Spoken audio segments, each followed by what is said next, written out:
9.5 ఏళ్ల కేసీఆర్ పాలనలో అభివృద్ధిలో దూసుకుపోయింది తెలంగాణ. అభివృద్ధి అంటే ఏందో దేశానికి చేతల్లో చూపించిండు మన నాయకుడు కేసీఆర్. ఇలా కాంగ్రెస్ పార్టీ అధికారంలోకి వచ్చి ఇవాళటికి కరెక్ట్ గా 2 ఏళ్ల 3 నెలలు 7వ తారీఖే వాళ్ళు ప్రమాణ స్వీకారం చేసింది. ఈ 2 ఏళ్ల 3 నెలల్లో జరిగింది ఏముంది? విధ్వంసం తప్ప అభివృద్ధి లేదు. అభివృద్ధి ఆగమైపోయింది. సంక్షేమ పథకాలకు కోత పడ్డది.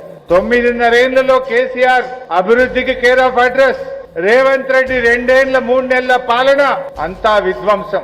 హైదరాబాద్ లో హైడ్రా పేరిట విధ్వంసం. ఖమ్మంలో 750 ఇండ్లు ఖమ్మంలో కూల్చేసింది. అక్కడ సెంట్రల్ యూనివర్సిటీలో చెట్లను, జింకలను, అడవి పందులను అక్కడ విధ్వంసం చేసిండు. మూసీ పేరిట హైదరాబాద్ లో వేలాది ఇండ్లు కూలగొట్టే ప్రయత్నం చేస్తా ఉన్నాడు, నోటీసులు ఇస్తా ఉన్నాడు. అంటే రేవంత్ రెడ్డి అంటేనే విధ్వంసం. అయితే ఇండ్లు కూలగొడతాడు, చెట్లు కొడతాడు, హైడ్రా పేరిట కొడతాడు, ఖమ్మంలో కొడతాడు, హైదరాబాద్ లో కొడతాడు. కూలగొట్టుడు తప్ప కట్టింది ఒకటన్నా ఉన్నదా? అభివృద్ధికి కేర్ ఆఫ్ అడ్రస్ కేసీఆర్, విధ్వంసానికి care of address Revanth Reddy.